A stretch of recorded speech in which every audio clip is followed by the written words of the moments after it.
إذا كنت من المتابعين الجدد اشترك الآن في القناة ليصلك الجديد بالضغط على الزر الأحمر أسفل القناة مع تفعيل من الدببة الصلعاء إلى الرتلاء التي تتخلص من شعرها. مرحبا بكم. إليكم 7 حيوانات غريبة لن ترغب في مصادفتها نهائيا. رقم 7: الدببة الصلعاء.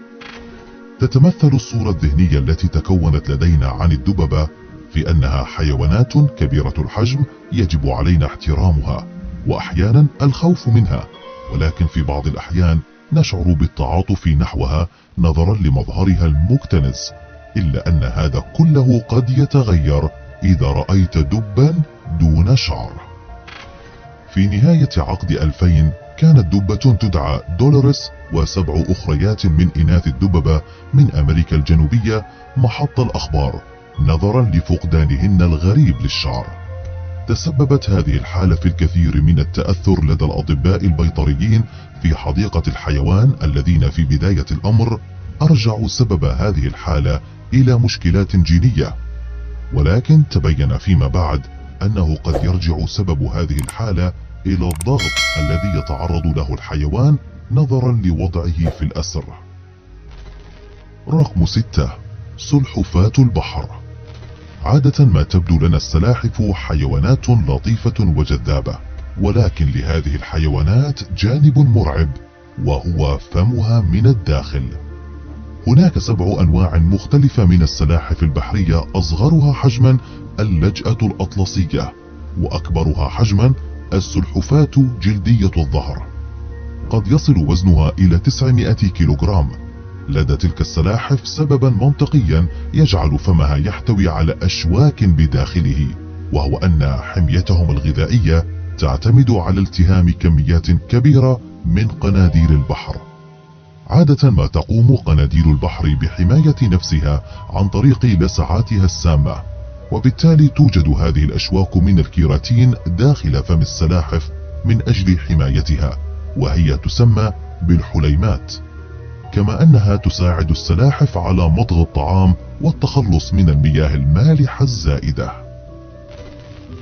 رقم 5: العنكبوت آكل الطيور. يصل حجم هذا العنكبوت إلى 28 سنتيمتر ويزن 100 جرام. من أجل الحصول على الغذاء يقوم هذا العنكبوت بمهاجمة فرائسه عن طريق دق أنيابه التي يصل طولها إلى 3 سنتيمتر في جسد الفريسة، وإفراز سم يصيبها بالشلل التام. على الرغم من ذلك لهذا العنكبوت عدة مفترسين أيضا، وبالتالي فعندما يشعر بالخطر يقوم بإظهار أنيابه من أجل إخافة مفترسيه. إذا لم يجد الأمر نفعا فإنه يقوم باستخدام أطرافه الخلفية من أجل التخلص من بضع شعيرات تغطي جسمه. تتسبب هذه الشعيرات في الشعور بحرقة وحكة لدى مهاجمه. رقم 4: الرباح الأصلع.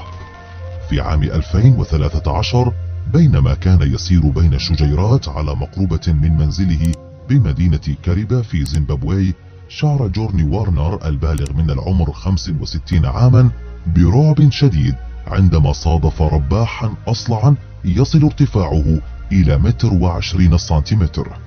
لقد مرت بضع ثوان قبل أن يستطيع أن يتعرف على أي نوع من الحيوانات هذا والتقاط صورة له. في الحقيقة هذه الحكاية محزنة أكثر منها مرعبة، لأن هذه الحيوانات عادة ما تعيش في قطعان يصل عددها إلى 250 فردا، وعادة ما يكونون اجتماعيين للغاية. على الرغم من ذلك كان هذا الحيوان وحيدا تماما. أما السبب وراء ذلك فهو رفض القطيع تواجده نظرا لشكله المختلف. رقم 3: حريش الأمازون العملاق. قد يصل طول مفصليات الأرجل ذات الجسم الطويل تلك إلى 30 سنتيمتر، وهم عدوانيون للغاية. إذا كان عدد أطرافها هذا ليس كافيا حتى تمكث بعيدا عنها، إذن فسوف يكون كافيا أن تعرف أن هذه الكائنات آكلة للحوم، وعندما ترغب في تناول لحم الخفافيش فإنها تسير إلى أسقف الكهوف وتتعلق بأطرافها في السقف، منتظرة أن يطير أحد الخفافيش على مقربة منها لكي تعترض طريقه. على الرغم من أن عضة هذه الكائنات ليست مميتة، إلا أنها سامة للبشر وتتسبب في الإصابة بألم شديد وقشعريرة وحمى. رقم 2. طويليات الأجنحة.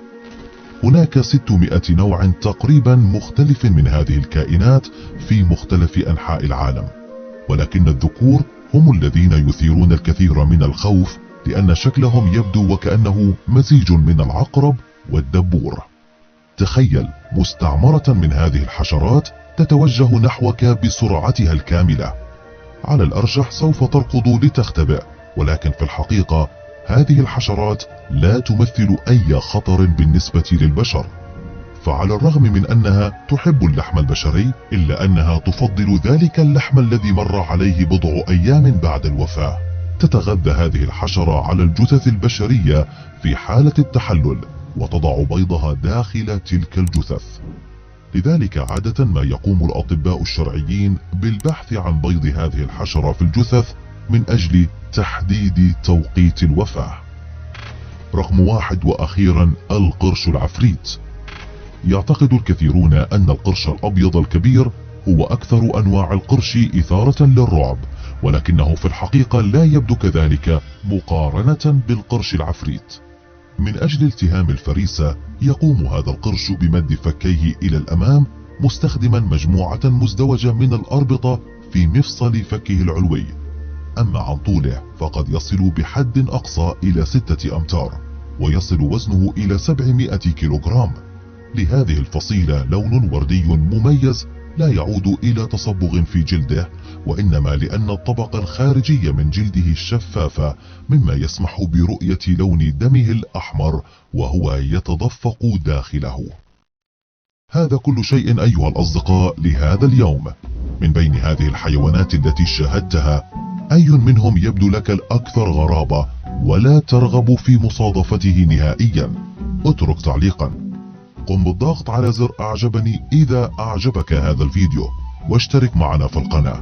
طبعا لا تنسى تفعيل جرس التنبيهات لتبقى على تواصل معنا بكل ما هو ممتع ومفيد.